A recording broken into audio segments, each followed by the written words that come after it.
We're partnering with the Alabama two-year colleges to come out, help our student learners be able to learn trades and vocations. They're doing it now through simulators. We allow the students or participants to get a taste of what it's like to operate some of that equipment, whether it be an 18-wheeler, an excavator, a bulldozer, or a skid steer. They can actually get a taste of a kind of a real-world simulated field. So we're excited about this opportunity for them to be able to learn through the virtual learning, to be able to get certificates, to be able to have these certificates to be employed by these different agencies that will come here to interview them. Simulators are very effective, very realistic. We've had actual operators of equipment run the simulators and give us feedback on what they thought.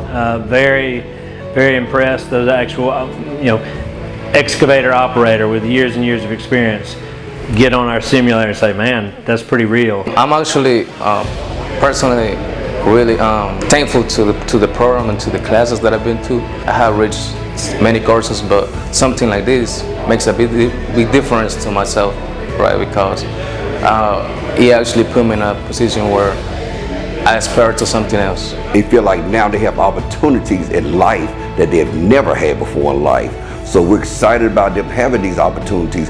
We're excited about them learning these skills, but we're going to be excited when they get placed in these. Through our courses, through these simulators, so maybe today we spark an interest in one of these young men.